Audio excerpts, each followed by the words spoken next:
بسم الله الرحمن الرحيم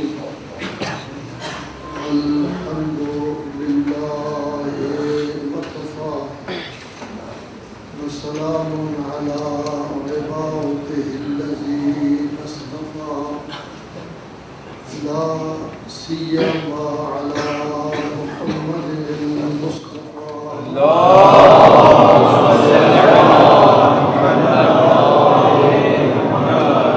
وآله المجتبى أما بعد فقد قال الله تبارك وتعالى بسم الله الرحمن الرحيم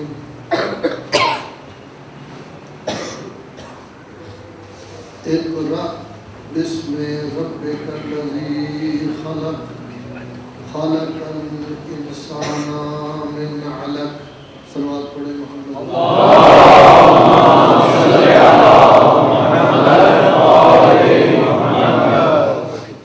1444 سال قبل رسول اللہ صلی اللہ علیہ وآلہ وسلم پہلی وحی نازل ہوئی، اس میں خود حضرت رسالت مآب صلی اللہ علیہ وآلہ وسلم کو مخاطب کیا گیا ہے اور فرمایا گیا ہے اقرأ، پڑھے۔ در حقیقت اسلام ایسا دین ہے جس دین کو عملی دین کہا جا سکتا ہے۔ اسلام سے پہلے یہودیت کی ایک دین تھی، ان کی عبادت سنیچر کے دن بنیادی طور پر ہوتی تھی، مسیحیت اتوار کے دن، لیکن اسلام نے ہر دن 5 وقت حضرت انسان کو مسجد میں خانہ خدا میں دعوت کی ہے اور باقاعدہ بلایا۔ اس بلانے میں بھی باقاعدہ کہا گیا ہے حی علی الصلاۃ، اے نماز کی طرف، حی علی الفلاح، اے کامیابی کی طرف، حی علی خیر العمل، اے اچھے عمل کی طرف، بہترین عمل کی طرف، اور پھر اللہ اکبر۔ آپ تو کہتے ہیں اللہ سب سے بڑا ہے، پھر اللہ کی بات مانے، اللہ کا بنیادی نگاہ دے رہا ہے۔ تو 5 وقت ہمیں مسجد میں حاضر ہونا ہوتا ہے نماز کے لیے۔ پھر ہمارے لیے ولادات ہیں، خداوند قدوس نے احسان فرمایا ہے، پاک زوات کو ہمارے لیے امام بنایا ہے، جو عالم بھی ہے، طاہر بھی ہے، جن سے کوئی خطا سرزد نہیں ہوتی، جن میں وسوسہ نہیں ہے، جن میں تخیلات اس طرح کی نہیں ہے، ذہن کی گہرائیوں میں بھی کبھی غلط بات ان کے ذہن میں نہیں آتی۔ اس طرح کی پاک ہستیاں جن کا ہر عمل ہمارے لیے واجب الاتباع اور واجب القبول ہے، ان کی ولادتیں، ان کی شہادتیں، تو عید غدیر ہے، عید مبالہ ہے، عید قربان ہے، عید الفطر ہے، جمعہ کو ہر ہفتہ عید سے تعلق ہوئے ہیں۔ پھر حج ہے، اس میں لاکھوں کی تعداد میں لوگ وہاں جاتے ہیں۔ اور سب سے بڑی چیز جو اہل اسلام کے لیے ہے وہ ہے عاشورہ۔ عاشورہ کی یہ عظمت، اس عاشورہ کے دن جو واقعہ رونما ہوا، اس کی مثال پوری کائنات میں نہیں۔ اللہ نے زمین کو جب سے پیدا کیا ہے، عاشورہ کی مثال عاشورہ ہی ہے، اس کے علاوہ اس کی کوئی نظیر نہیں، اس کی کوئی مثال نہیں۔ عاشورہ ہی وہ ایام ہے کہ جن میں کروڑوں نہیں بلکہ اربوں انسان سٹیج کے سامنے بیٹھتے ہیں، قرآن سنتے ہیں، احادیث سنتے ہیں، اہل بیت کی عظمت کے گن گاتے ہیں، رسول اعظم کا تذکرہ ہوتا ہے، سب سے زیادہ توحید کا تذکرہ ہوتا ہے، تاکہ ان 10 دنوں میں انسان ہر کام چھوڑ دے، ان مجالس میں شرکت کرے اور اس قدر تربیت حاصل کر لے جو تربیت اس کے پورے سال کے لیے کافی ہو۔ ماہ رمضان بھی تربیت کا مہینہ ہے، دعاؤں کا مہینہ ہے، عبادات کا مہینہ ہے، مجالس کا مہینہ ہے، عزاداری کا، لیکن یہ 10 دن اور ان 10 دنوں کو اللہ تبارک و تعالیٰ نے اتنا عظیم بنایا ہے کہ اگر بالفرض کوئی ایسی صورت پیدا ہو جائے کہ آزادی نہ ہو، سننے کی آزادی نہ ہو، شرکت نہ ہو سکے، تب بھی آپ کے چھٹے امام حضرت امام جعفر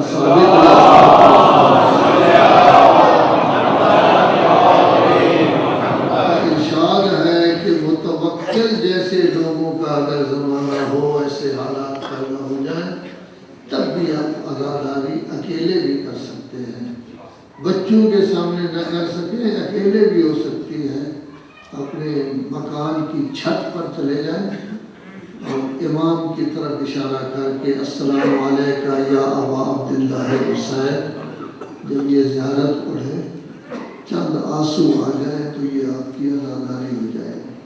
اور اگر بالفرض ایسا زمانہ آ جائے کہ خطرہ ہے کہ اگر میں چھت پر گیا لوگ مجھے پکڑ لیں گے، اذیت دیں گے، اس وقت کہا گیا ہے کوئی فرق نہیں پڑتا، جنگل میں چلے جائیں جہاں کوئی انسان نہیں ہے، وہاں ایک درخت کے سامنے بیٹھ جائیں، درخت کی طرف اشارہ کریں، صرف 3 کلمے کہہ دیں، ایک کلمہ ہے حسین، ایک کلمہ ہے کربلا اور ایک کلمہ ہے زینب۔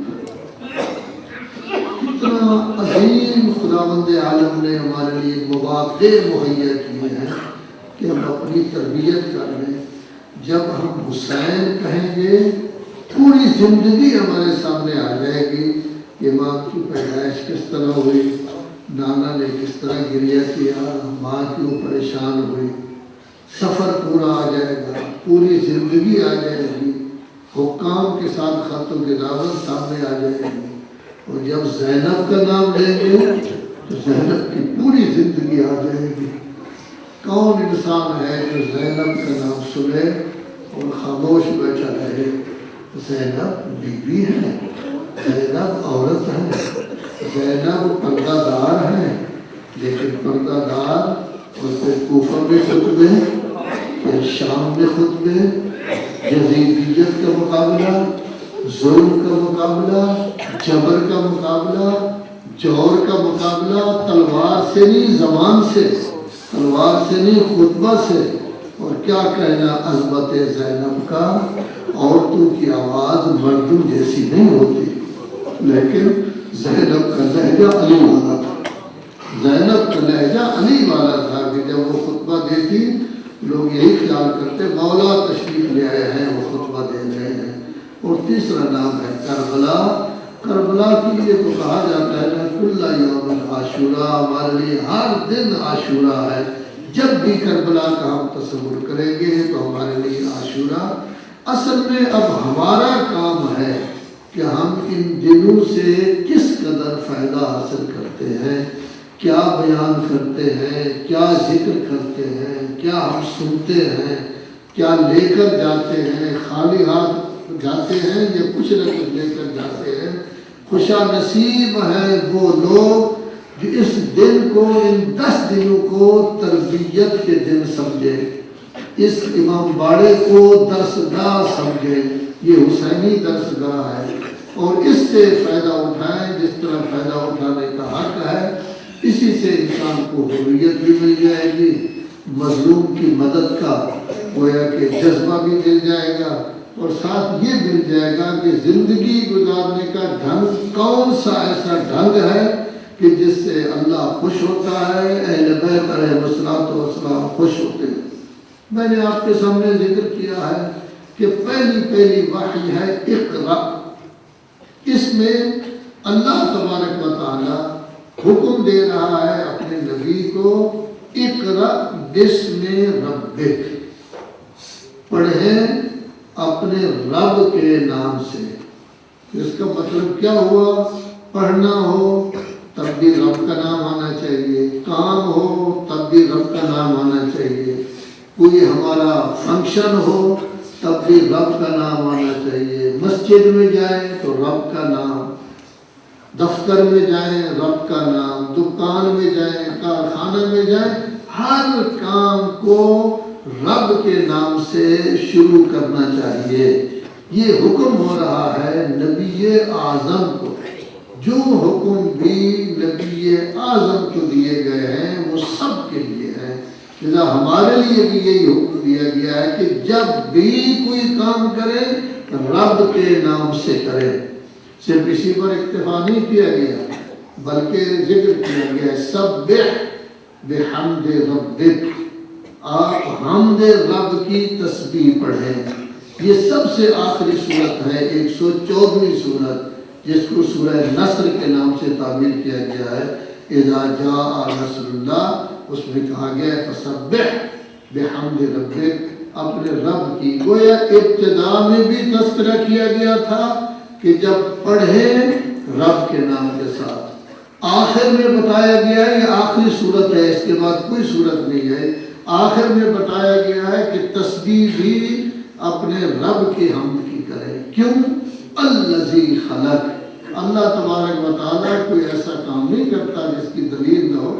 دلیل یہ ہے کہ میں نے تو آپ کو پیدا کیا ہے، پیدا کرنے والا میں، زندگی دینے والا میں، موت دینے والا میں، رزق دینے والا میں، یہ نظام میرا ہے، یہ تدبیر میری ہے، یہ حکومت میری ہے، یہ شہنشاہی میری ہے، یہ ملک میرا ہے، یہ حکم میرا ہے۔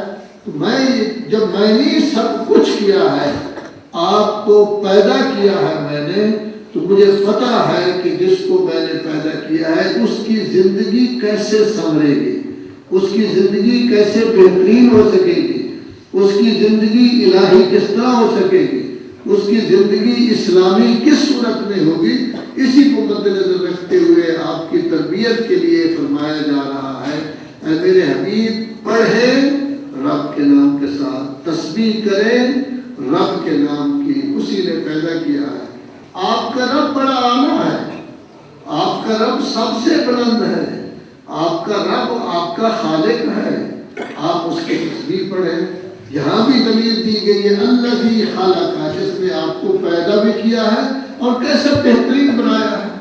آج ترقی یافتہ دنیا اگر غور و فکر کرے کبھی یہ نہیں کہہ سکے گی کہ جس جگہ آنکھیں بنائی گئی ہیں اس کی بجائے فلاں جگہ ہوتا تو بہتر تھا، جہاں کان بنائے گئے ہیں اس کی جگہ تبدیل ہو جاتی تو بہتر تھا، جہاں انگلیاں رکھی گئی ہیں اس کی جگہ تبدیل ہو جاتی نہیں۔ ایسے بہترین نظام اللہ تبارک و تعالیٰ نے قائم کیا ہے کہ ہر عقل مند پڑھا لکھا سمجھتا ہے کہ یہ نظام ہونا ہی اسی طرح چاہیے۔ تو جس نے آپ کو پیدا کیا، آپ کو صرف پیدا نہیں کیا، آپ کے لیے جانوروں کو پیدا کیا، آپ کے لیے چراگاہوں کو پیدا کیا، آپ کے لیے سبزیوں کو پیدا کیا، آپ کے لیے حلال چیزوں کو پیدا کیا، آپ کے لیے آسمان کو بنایا، آپ کے لیے زمین۔ ان آیات سے ہمیں درس ملتا ہے کہ دیکھو ہر کام اللہ کے نام سے کرو اور اللہ کے نام کو سب سے پہلے رکھو، پہلے اللہ اور اس کے بعد کسی اور کا تذکرہ ہوگا۔ سلوات پڑھیں محمد علیہ۔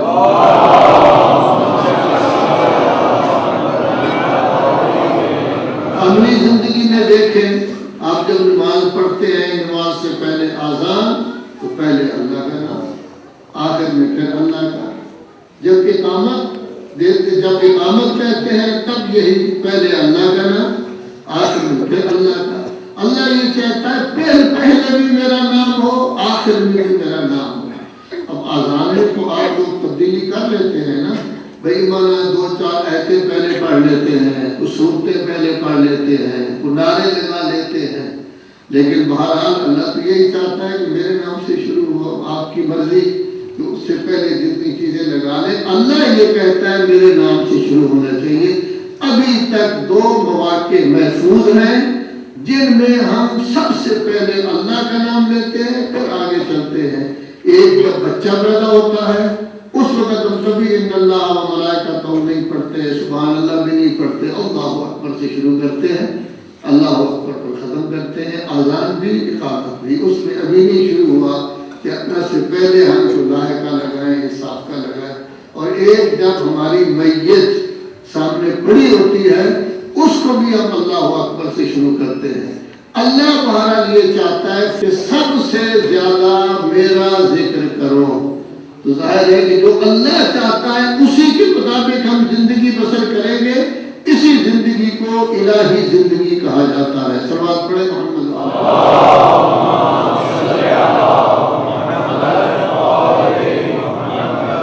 دیا گیا ہے اقرأ بسم ربک، حبیب کو حکم دیا گیا ہے فسبح بحمد ربک، حبیب خدا کو حکم دیا گیا ہے سبح اسم ربک الاعلی۔ تو یہ بہت زیادہ آیتیں ہیں، اس وقت وہ آیتیں نہیں پڑھتا آپ کے سامنے کہ جن میں یہ کہا گیا صرف آپ ہی نہیں، تمام آسمان کی چیزیں اللہ کی تسبیح پڑھتی ہیں، زمین کی چیزیں اللہ کی تسبیح پڑھتی ہیں، درخت اللہ کی تسبیح پڑھتے ہیں، پہاڑ اللہ کی تسبیح پڑھتے ہیں، یہ سب بستہ پرندے جب اڑ رہے ہوتے ہیں یہ بھی اللہ کی تسبیح پڑھتے ہیں۔ کل قد علم صلاتہ و تسبیحہ، 18واں پارہ سورہ نور۔ ان ہر پرندے کو علم ہے کہ میری نماز کیا ہے اور میری تسبیح کیا ہے، صرف ہم ہی نہیں، ہر پرندے کو علم ہے کہ میری نماز کیا ہے، تسبیح کیا ہے۔ اللہ کو ہماری تسبیح کی ضرورت نہیں، اللہ کو ہماری حمد کی ضرورت نہیں، اللہ کو ہماری تمجید کی ضرورت نہیں، ہماری نمازوں کی ضرورت نہیں۔ یہ نمازیں، یہ تسبیحیں ہماری کمالیت کے لیے ہے، تاکہ ہم کامل بن جائیں، ہم انسان بن جائیں، ہم صحیح انسان کہلانے کے حقدار بن سکیں۔ اللہ تبارک و تعالیٰ 15ویں پارہ میں ارشاد فرما رہا ہے وَإِن مِّن شَيْءٍ إِلَّا يُسَبِّحُ بِحَمْدِهِ وَلَٰكِن لَّا تَفْقَهُونَ تَسْبِيحَهُمْ۔ کائنات کی کوئی چیز ایسی نہیں ہے جو ہم نے خدا کی تسبیح کرتی، وَإِن مِّن شَيْءٍ، کوئی چیز ایسی نہیں جو ہم نے خدا کی تسبیح نہ کرتی ہو، اپنے رب کی تسبیح نہ کرتی ہو، حمد ذکر نہ کرتی ہو۔ وَلَٰكِن لَّا تَفْقَهُونَ تَسْبِيحَهُمْ، آپ کے کانوں میں اتنی طاقت نہیں ہے کہ تمام چیزوں کی تسبیح سن سکیں۔ آپ کیا طاقت نہیں، مگر آپ کی تسبیح پڑھ رہی ہے اپنے دل۔ یہی وجہ ہے کہ جب رسول اعظم صلی اللہ علیہ وسلم نے سنگریزوں کو اپنے ہاتھ میں لیا تو سنگریزوں نے تسبیح پڑھنی شروع کر دی۔ اب ظاہر ہے کہ یہ سنگریزے اللہ کی تسبیح پڑھتے تھے، ہم سمجھ نہیں سکتے تھے۔ حضور نے جب اپنے ہاتھ پر لیا، اب وہ تسبیح پڑھ رہے ہیں، ہم بھی سن رہے ہیں، تو گویا تسبیح تو کرتے تھے وہ، لیکن ہماری سمجھ میں نہیں آتا تھا۔ جب حضور نے اپنے ہاتھ میں لیا تو اس وقت تسبیح بھی پڑھتے تھے۔ آپ سنتے رہتے ہیں خانہ کعبہ میں مولا کائنات علی ابن ابی طالب علیہ السلام کی ولادت، وہ بولے ہی نہیں، خاموش رہے، لیکن جس وقت حضور نے اپنے دست مبارک پر اٹھایا تو اس وقت باقاعدہ بولے بھی ہیں اور کچھ پڑھے بھی ہیں، انا فتحنا کی تلاوت بھی کی ہے۔ تو یہ کیسے ہوا؟ ظاہر ہے کہ دو ہی صورتیں ہو سکتی ہیں، یا آپ کہیں گے کہ مولا کائنات کی یہ عظمت کہ وہ اپنے طور پر بول رہے ہیں اور ساتھ ہی ساتھ قرآن مجید بھی پڑھ رہے ہیں، یا یہ کہیں گے کہ حضور کے ہاتھوں کی یہ عظمت کہ جب اس ہاتھ پر آئے تو وہ بول رہے ہیں۔ تو بہرحال جو چیز بھی کہنا چاہیں، حضور کے ہاتھوں کی عظمت تب بھی ایک ہی بات ہے، اور اگر مولا کائنات کی عظمت تب بھی ایک ہی بات ہے۔ اب کبھی یہ خیال نہ کرنا کہ کیسے ہو سکتا ہے کہ چھوٹا بچہ جو ہے وہ بولے، تو ظاہر ہے کہ جب سنگریزے ہاتھ پہ آ کے تسبیح پڑھتے ہیں تو یہ تو بہرحال مولا کائنات ہیں، انہوں نے بھی ہاتھ پہ آ کے قرآن مجید کی تلاوت کی، تو گویا تسبیح کائنات کی ہر چیز پڑھ رہی ہے۔ لیکن اللہ فرما رہا ہے جب بھی کوئی کام شروع کرو میرے نام سے شروع کرو، میرا ذکر کر کے شروع کرو. اگر میرا ذکر کر کے کام شروع کرو گے تو برکت ہوگی، اور اگر ذکر کر کے کام شروع نہیں کرو گے تو وہ کام ہمیشہ دم بریدہ ہوگا، انتہا کو نہیں پہنچے گا. صلوات پڑھے محمد و آل محمد.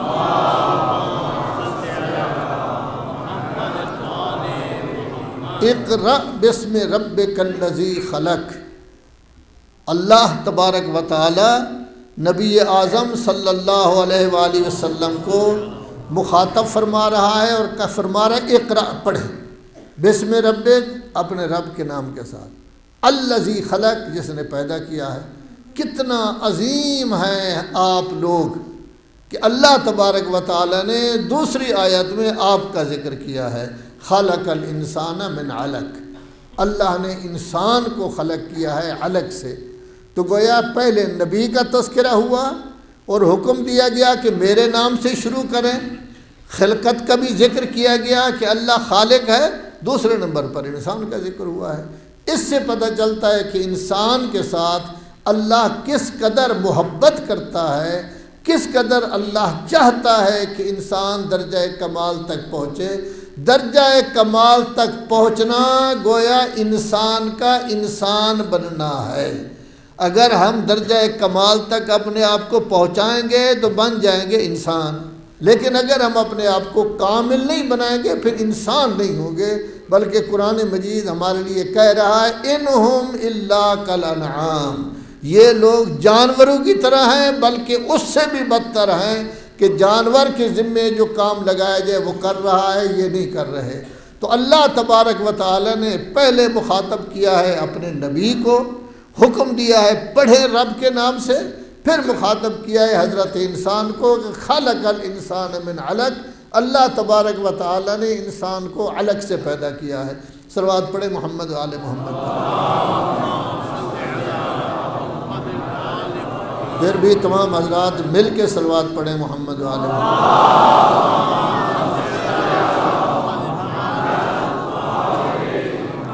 دیکھیے حضرات محترم، قرآن مجید کا مطالعہ کریں، پڑھیں. یہ قرآن مجید ہمارے پڑھنے کے لیے آیا ہے، سمجھنے کے لیے آیا ہے، تاکہ ہم پڑھیں، سمجھیں اور اس کے مطابق اپنی زندگی بسر کریں. جب بھی ہمارا کوئی کام ہو ہم پوچھیں قرآن و اہل بیت سے کہ آیا یہ کام میرے لیے کیسا ہے.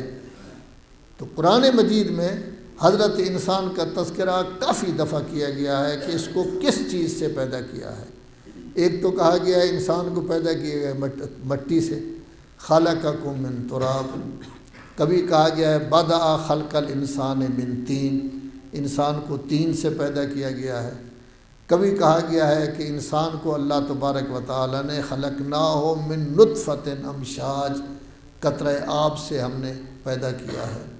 کبھی کہا گیا ہے کہ ہم نے انسان کو پیدا کیا ہے بدبودار کھنکھناتی ہوئی مٹی سے. کبھی کہا گیا ہے ہم نے انسان کو پیدا کیا ہے کھنکھناتی مٹی سے، بدبودار سے. کبھی یہ ذکر کیا گیا ہے کہ آپ کو پتہ ہے انسان کس سے پیدا کیا گیا ہے؟ فَلْيَنْظُرِ الْإِنسَانُ مِمَّا خُلِقَ. ہر انسان کو چاہیے کہ وہ دیکھے کس چیز سے پیدا کیا گیا ہے.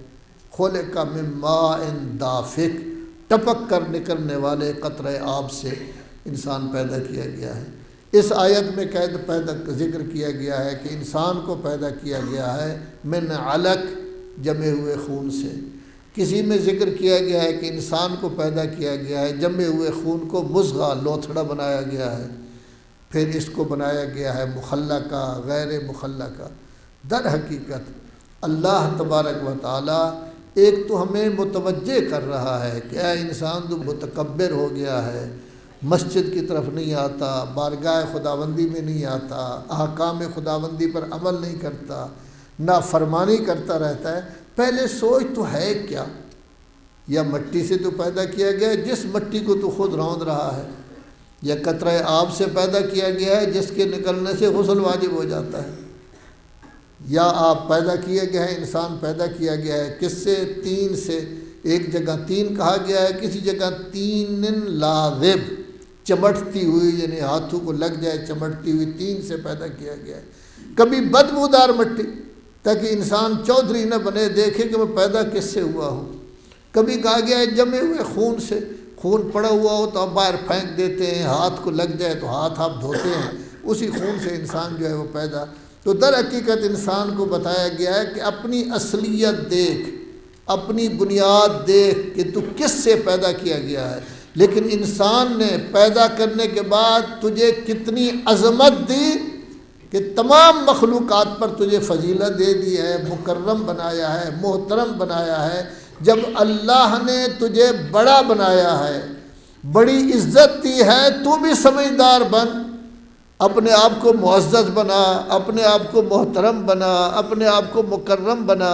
ایسی کوئی بات نہ کر جو انسانیت کے خلاف ہو، تاکہ کہا جا سکے کہ جو عزت و احترام آپ کو دیا گیا تھا آپ اس کے اہل تھے اور اسی کے مطابق چل رہے ہیں. دوسرا، اللہ تبارک و تعالی ہمیں متوجہ کر رہا ہے کہ کسی زندگی کے کسی حصہ میں بھی انسان یہ تصور نہیں کر سکتا کہ اس کو اللہ کی ضرورت نہیں ہے. اگر تراب ہے، ہو سکتا ہے تراب ہی رہے، اللہ پیدا ہی نہ کرے. اگر نطفہ ہے، ہو سکتا ہے قطرہ آب ہی رہے، اس سے اللہ اس کو پیدا ہی نہ کرے. اور اگر یہ تین سے پیدا ہوا ہے، ہو سکتا ہے تین رہے، بدبودار مٹی رہے، اور اس سے اللہ اس کو پیدا ہی نہ کرے. اگر یہ نطفہ رحم میں ٹھہر گیا ہے، ہو سکتا ہے یہ علق کی حد تک پہنچے اور اللہ اس کو پیدا نہ کرے. مضغہ بن جائے پھر بھی اللہ اس کو پیدا نہ کرے. یا جس وقت اس کو پیدا کیا ہے اس صورت میں پیدا کرے کہ لوگ بیچارے پریشان ہو جائیں کہ ماں کے پیٹ سے کیا پیدا ہوا ہے. تو ہم ہر آن میں اللہ کے محتاج ہیں. کیا جب ہم پیدا ہو جاتے ہیں تو پھر اللہ کی احتیاج نہیں. اللہ فرماتے طفل بھی میں بناتا ہوں آپ کو، بلوغ تک بھی، ثم یخرجکم طفلا. پھر تمہیں جس وقت ماں کے پیٹ سے پیدا ہوتے ہو تو اللہ طفل بنا دیتا ہے، بچہ بنا دیتا ہے، صبی بنا دیتا ہے، طفل بناتا ہے. پھر بلوغ کی حد تک تمہیں پہنچاتا ہے.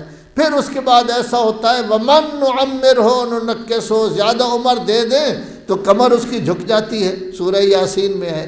پھر ایسا ہوتا ہے ارذل العمر تک انسان پہنچ جاتا ہے، یعنی اس حد تک کہ جیسے چھوٹا بچہ اپنے لیے کچھ نہیں کر سکتا، وہ محتاج ہوتا ہے. یہ بڑا بچہ بھی 100 سال کا ہو کے بستر پر پڑا ہوا ہے، نہ طہارت کا پتہ ہے، نہ نجاست کا پتہ ہے، نہ اٹھ سکتا ہے، نہ بیٹھ سکتا ہے، نہ کھانا کھا سکتا ہے، نہ فروٹ کھا سکتا ہے. بلکہ جیسے چھوٹے بچے کو مائع غذا دی جاتی ہے، اس کو بھی وہی غذا دی جاتی ہے تاکہ چند دن اور زندہ رہ سکے. تو دنیا کون سی ایسا مرحلہ ہے کہ انسان یہ کہے کہ میں آزاد ہو گیا ہوں؟ نہیں. ہر آن، ہر لمحہ سے بھی سماع سے بھی فرض کرے ہم اللہ کے محتاج ہیں. اسی لیے کہا گیا ہے یا ایھا الناس انتم الفقراء، آپ لوگ فقیر ہیں، سب محتاج ہیں. اللہ ہی غنی ہے اور کوئی غنی نہیں ہے. یہ علیحدہ چیز ہے کہ ہم شرارتیں کرتے رہیں، گڑبڑ کرتے رہیں، خرابی کرتے رہیں. اللہ بڑا حوصلے والا ہے، بڑا حلیم ہے، وہ جلدی ہمیں کچھ نہیں کہتا. کیوں؟ اللہ فرماتا ہے جلدی وہ کرتا ہے جس کو خوف ہو کہ یہ ہاتھ سے نکل جائے گا. اللہ کو تو کوئی خوف نہیں، ہم کسی وقت اللہ کے ہاتھ سے تو نہیں نکل سکتے، لذا جس وقت بھی چاہے. پھر کتنا حوصلہ ہے کہ اللہ تبارک و تعالیٰ کتنا حلم ہے، کتنا حلیم ہے. کہتا ہے ٹھیک ہے ابھی بچہ ہے، بڑا ہوگا ٹھیک ہو جائے گا. ابھی جوان ہے، ذرا تھوڑا سا میچور ہو جائے گا ٹھیک ہو جائے گا. چلو ابھی لگا ہوا ہے، ہو سکتا ہے 40 سال کا ہو جائے تو توبہ کر لے. پھر 40 سال کا بھی نہیں کرتا، جب ریٹائرڈ ہو جائے اس وقت یہ سمجھتا ہے اب دنیا والوں کو میری کوئی ضرورت نہیں، ہو سکتا ہے اس وقت بھی توبہ کر لے.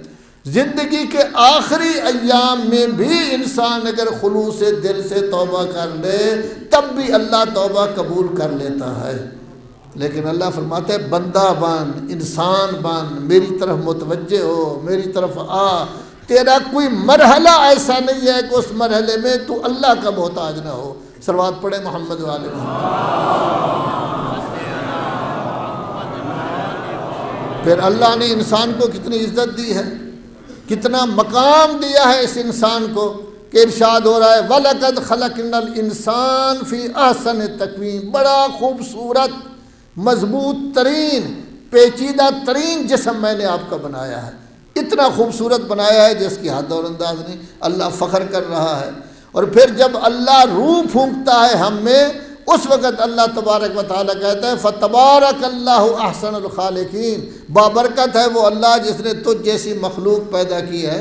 تو اللہ تو ہماری پیدائش پر فخر کر رہا ہے، اللہ تبارک و تعالیٰ تو ہماری تعریف کر رہا ہے، اس کے باوجود کہ جس نے ہمیں سب کچھ دیا ہے، اگر وہ نہ چاہتا تو ہمارا وجود تک نہ ہو سکتا۔ اب اگر اس کے سامنے ہم نہ جھکیں، اس کو نہ مانیں، اس کا تذکرہ نہ کریں، اللہ ہر وقت اللہ ہے۔ جس کسی کو کوئی عزت دی ہے وہ اللہ کی طرف سے ہے۔ انبیاء کو پاک بنایا ہے تو اللہ نے، انبیاء کو عالم بنایا ہے تو اللہ نے، حضور ختمی مرتبت کو اتنا بڑا درجہ دیا ہے تو اللہ نے، اہل بیت کو درجہ دیا ہے تو اللہ نے۔ اللہ تو دینے والا ہے، اللہ کسی کا محتاج نہیں ہے، اللہ کسی سے چاہتا نہیں، اللہ فقط یہی چاہتا ہے انسان بن، بندہ بن، انسانوں جیسی خصائل اپنے اندر پیدا کر، انسانوں جیسی صفات اپنے اندر پیدا کر۔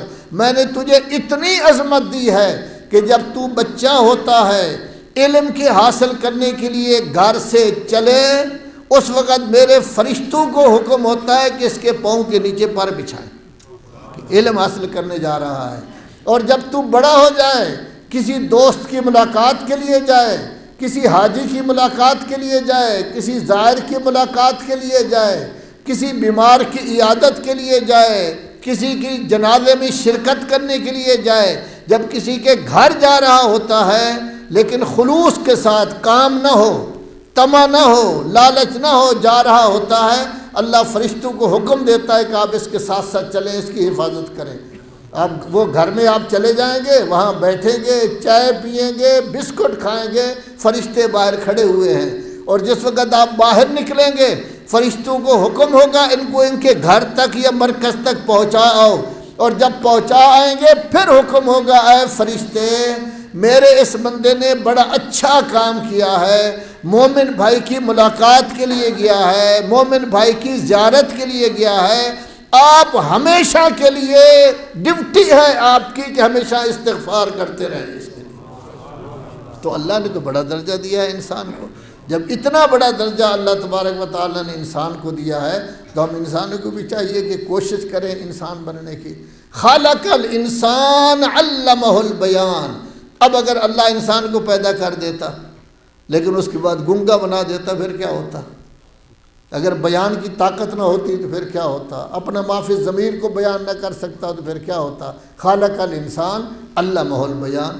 علم بھی دیا ہے، بیان بھی دیا ہے، خوبصورتی بھی دی ہے، طاقت بھی دی ہے، قوت بھی دی ہے، اتنا بڑا بنایا ہے اس کو کہ چند فٹ کا انسان زمین کی گہرائیوں میں جتنا چاہے جا سکتا ہے، آسمان کی وسعتوں میں جتنا چاہے جا سکتا ہے، جو چیز ایجاد کرنا چاہے کر سکتا ہے۔ یہ تو ابھی تک ہم نے اپنے عقل کے 10ویں حصے کو بھی تسلیم یعنی گویا کہ استعمال نہیں کیا۔ اگر پورے عقل کو استعمال کیا جائے تو پتہ نہیں انسان کیا کچھ بنا سکتا ہے۔ یہ ساری قدرت کس نے دی؟ اللہ نے۔ یہ ساری طاقت کس نے دی؟ اللہ نے۔ کس انسان کو جس کو قطرہ آب سے پیدا کیا ہے، کس انسان کو جس کو تراب سے پیدا کیا ہے، کس انسان کو جس کو کھنکھناتی مٹی سے پیدا کیا ہے، کس انسان کو جس کو بدبودار مٹی سے پیدا کیا ہے، کتنی عظمت دی ہے۔ اب اس کی آنکھیں بھی روشن ہیں، اس کا دل بھی کام کر رہا ہے، اس کے گردے بھی کام کر رہے ہیں۔ یہ سب نعمتیں جب اللہ تبارک و تعالی نے دی ہیں، او انسان اگر کوئی آدمی آپ کو چائے پلا دے تو اس کا شکریہ ادا کرتا ہے، لیکن جس خالق نے تجھے اتنی نعمتیں ادا کی ہیں، کیا تجھ سے یہ نہیں ہو سکتا کہ جہاں مسجد میں جائے کہے اللہ اکبر، اس لیے کہ تو ہمیں نعمات کا دینے والا ہے۔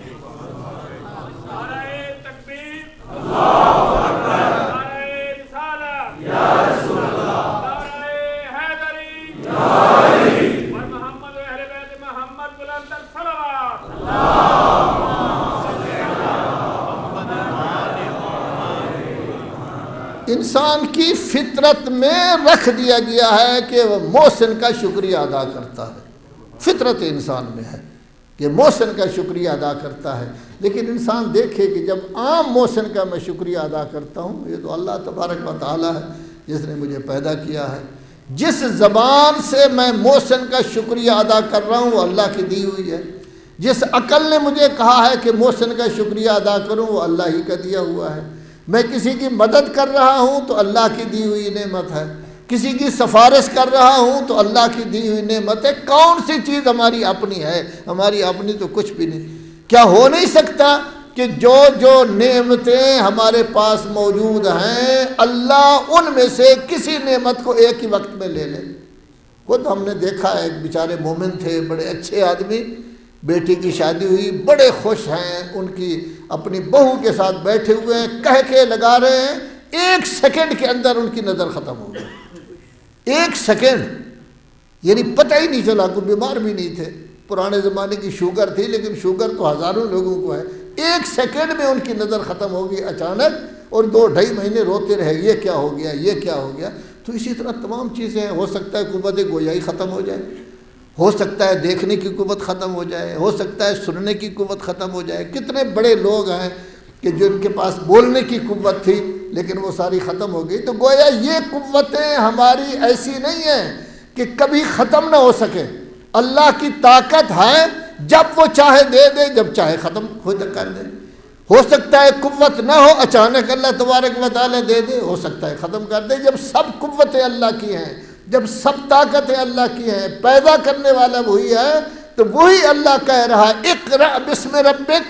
جب کوئی پڑھے تب بھی رب کا نام لے، تسبیح کریں تب بھی رب کا نام لے، کھانا کھائیں تب رب کا نام لے، پڑھیں تب رب کا نام لیں، کچھ پڑھا رہے ہوں، دفتر میں ہوں، کسی جگہ جائے، سب سے پہلے رب کا نام لیں، تاکہ احساس ہو کہ انسان بن کر کام کر رہا ہے اور اپنے رب کے حکم کے مطابق زندگی بسر کرنے کی کوشش کر رہا ہے۔ اور پھر حقیقتاً دیکھیں، یہ اسلام جو آج آپ کے سامنے موجود ہے، حضرت آدم کے زمانے میں بھی اسلام تھا۔ اس کے بعد حضرت ابراہیم آئے، 17ویں پارہ میں ہے کہ اس وقت مسلم کا نام باقاعدہ دیا گیا۔ یہودیوں نے تو اپنا نام ویسے رکھ لیا ہے، اصل تو مسلم تھا، پہلے یہودی کہلائے یہود کی وجہ سے، کیونکہ حضرت یعقوب کا ایک بیٹا تھا، اور اس کے بعد بنی اسرائیل بن گئے جناب یعقوب کی وجہ سے۔ یہ اسرائیل جناب یعقوب کو کہتے ہیں، اسرائیل یعنی عبداللہ، یہ جناب یعقوب کا لقب تھا، اس واسطے وہ بن گئے۔ مسیحی حضرت عیسیٰ کی مسیحیت یا عیسائیت کی وجہ سے بن گئے، لیکن اسلام تو شروع سے موجود تھا۔ تو اسی ملت ابراہیمی پر ہی تو حضور عمل پیرا تھے، اور یہ اسلام اپنی جگہ چل رہا تھا۔ اب یہی اسلام انسان کو درس دے رہا ہے کہ اے انسان، جس خالق نے تجھے خلق کیا ہے، ہر وقت اس کی یاد میں تجھے رہنا چاہیے، کسی وقت اس کی یاد سے غافل نہ ہو۔ جن ذوات مقدسہ کی محبت کا ہم دم بھرتے ہیں، انہوں نے در حقیقت ثبوت ہی اسی کا دیا ہے کہ جو کام کرنا ہے اللہ کے لیے کرنا ہے، جو کام کریں گے اللہ کے لیے کریں گے، اپنی خواہش کو وہ کوئی دخل نہیں دیں گے، ان کی اپنی خواہش کو کسی کو دخل نہیں ہوگا۔ اسی لیے آپ نے دیکھا کہ جنگ صفین میں لیلۃ الحریر، ساری رات جنگ ہوتی رہی، لیکن مولا کائنات نے دربار خداوندی میں ریت کے اوپر بیٹھ کر، فوجوں کے درمیان بیٹھ کر نماز تہجد تک ترک نہیں کی۔ ابن عباس چچا زاد بھائی ہے، کہتا ہے مولا یہ بھی کوئی نماز کا ٹائم ہے؟ فرمایا ہم اسی اللہ کی عبادت کرانے کے لیے تو لڑ رہے ہیں، ہمیں تو حکومت تو نہیں چاہیے۔ تو انہوں نے یہ ترک نہیں کی۔ تو ان کا ترک نہ کرنا یہ بتاتا ہے کہ وہ فخر کرتے تھے کہ میں اللہ کا بندہ ہوں اور میرے لیے عزت ہے، فخر ہے کہ اللہ میرا اللہ ہے۔ تو در حقیقت انہوں نے ہمیں درس دیا ہے، اے ہمارے ماننے والوں، اگر ہمارا رخ ہو کعبہ کی طرف اور آپ لوگوں کا رخ کسی اور طرف ہو تو ہمارے ماننے والے کیسے؟ پھر تو آپ باتیں ہی کرتے ہیں نا، ماننے والے تو نہیں۔ ماننے والا تو تبھی ہوتا ہے کہ جس طرف رخ مولا کائنات کا ہے اسی طرف رخ ہمارا بھی ہونا چاہیے۔ البتہ فرق یہ ہوگا کہ وہ آواز سے تیز رفتار چل رہے ہوں گے اپنے مقصد کے لیے، اور ہم بیچارے چل رہے ہوں گے چیمٹی کی چال۔ لیکن راستہ تو ایک ہونا چاہیے. جب راستہ ایک ہوگا تو کسی نہ کسی وقت ہم بھی منزل مقصود تک پہنچ جائیں گے. تو ہمیں درس دیا گیا ہے کہ انسان بنو، انسان بنو، انسان بنو، تاکہ یہ کہا جا سکے کہ اللہ تبارک و تعالیٰ نے جیسا تمہیں بنایا تھا اسی کے مطابق بن کر آپ نے زندگی بسر کی ہے. یہ کربلا کا واقعہ آپ کے سامنے ہے. آج 1432 ہجری ہے، گویا 1370 سال پہلے یہ واقعہ ہوا. یہ واقعہ اتنا عظیم واقعہ ہے کہ دنیا کا ہر انسان، اس میں صرف شیعیت نہیں، ہر انسان جب بھی اس واقعے کو سنتا ہے وہ اس سے متاثر ہوئے بغیر نہیں رہتا اور اس واقعے سے وہ باقاعدہ فائدہ اٹھاتا ہے.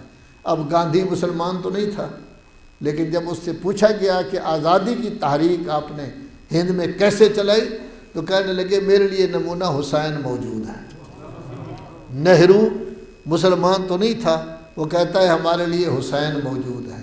کائنات میں جتنے مستضعفین پائے جاتے ہیں، وہ نیلسن منڈیلا ہو یا کوئی ہو، جتنے پائے جاتے ہیں ان کے سامنے سیرت حسین کی سیرت ہے.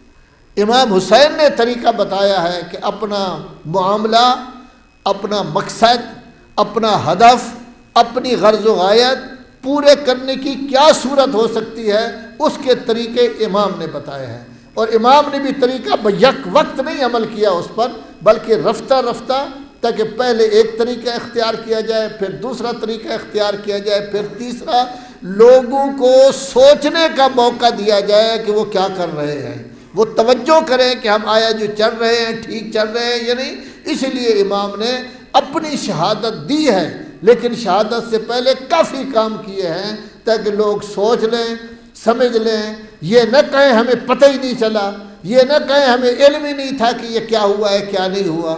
لذا آپ جانتے ہیں 28 رجب کو مولا مدینہ سے چلے ہیں. 28 رجب کچھ زیادہ عرصہ نہیں ہے، محرم سے کم فرق ہے. 28 رجب کو مولا مدینہ سے چلے ہیں.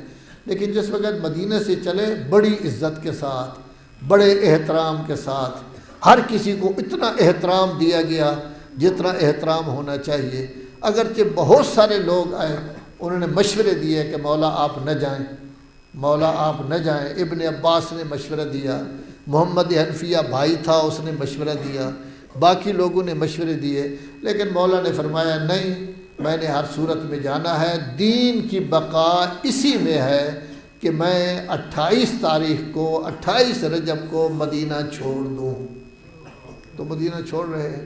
دیکھیے نا حضرات محترم، اگر آپ کسی جگہ سفر کے لیے جا رہے ہوں، ولو آپ کے لیے وہ خانہ کعبہ کی طرح ہو کہ لندن جانا ہے جی، امریکہ جانا ہے جی، کاروبار کرنا ہے جی، وہاں پڑھنے کے لیے جانا ہے، ہر شخص جو ہے وہاں وہ دوڑتا ہے جاتا ہے.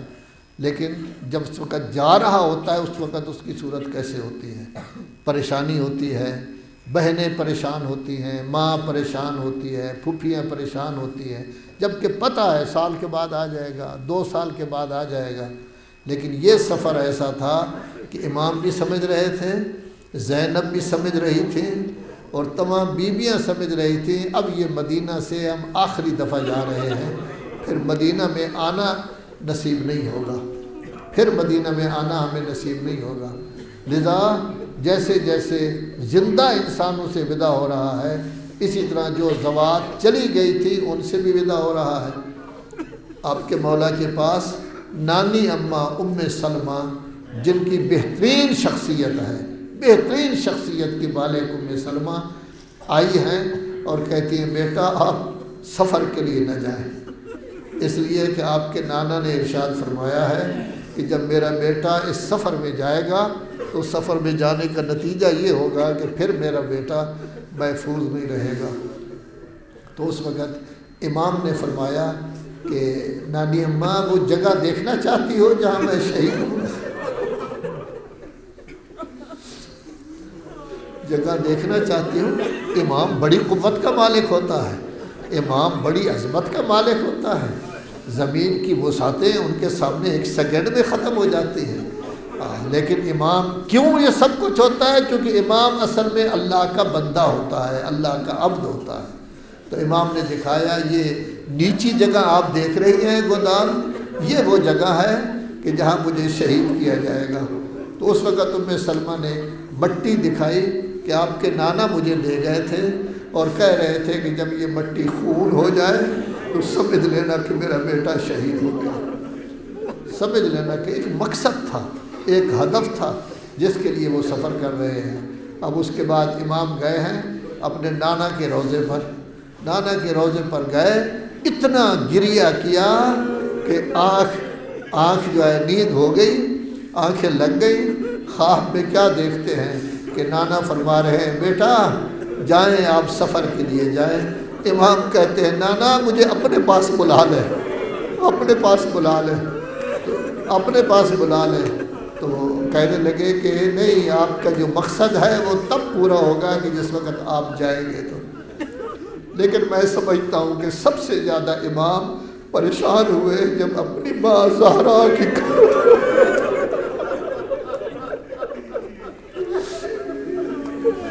ماں کی محبت مثالی ہوتی ہے، ماں جیسا کوئی نہیں ہو سکتا، ماں کی محبت بڑی مثالی ہوتی ہے۔ یہ ماں ان ماؤں میں سے نہیں کہ مرنے کے بعد ختم ہو گئی، مرنے کے بعد بھی زہرا زہرا ہے، جیسے زندگی میں زہرا تھی مرنے کے بعد بھی زہرا زہرا ہے۔ ماں کی قبر پر گئے تو اس وقت آواز آئی السلام علیکہ یا مظلوم الام، اے مظلوم ماں کا مظلوم بیٹا میرا سلام ہو، السلام علیکہ یا محروم الام، اے محرومہ ماں کا محروم بیٹا میرا سلام ہو۔ پتہ نہیں کتنی دیر تک حسین بھی روتے رہے اور نبی اعظم کی بیٹی بھی روتی رہی، گریہ کرتی رہی، گریہ کرتی رہی۔ اب حسین وہاں سے ودا ہوئے، اب سواریاں چلنے لگی ہیں، حکم ہوا ہے کہ سب کو سوار کرو۔ علی اکبر گئے، قاسم گئے، عباس گئے، سب بیبیوں کو سوار کر رہے ہیں۔ جب سب بیبیاں سوار ہو چکی تو عباس بھی آئے ہیں، اکبر بھی آئے ہیں، کہتے ہیں یا مولا اب بڑی سواری آخری سواری ہے جس میں سوار ہونا ہے۔ تو مولا خود تشریف لے گئے تاکہ اپنی نگرانی میں پردہ دار زینب کو اونٹ پر سوار کر۔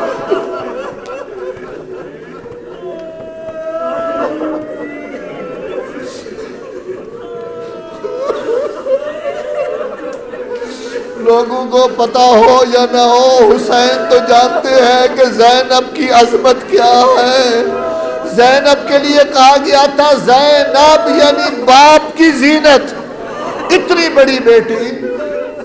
عبداللہ کہتا ہے 3.5 سال میری دیوار اور مولا کی دیوار کوفہ میں اکٹھی تھی، 3.5 سال میں نے زینب کی آواز نہیں سنی۔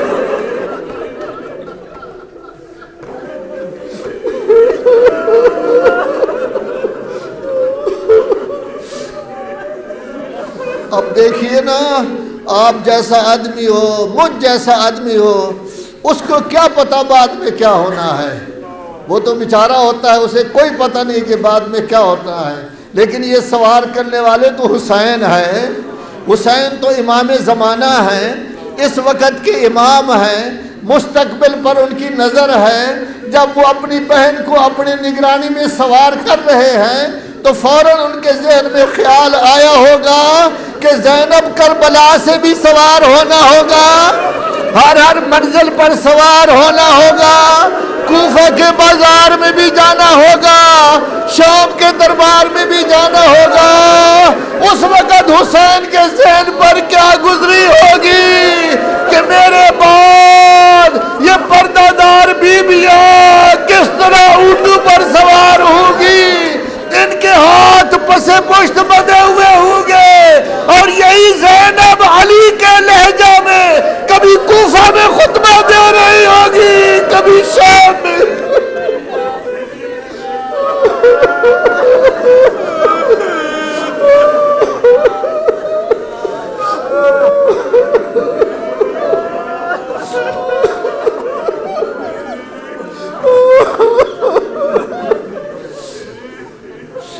اللہ لعنت اللہ علی القوم الظالمین۔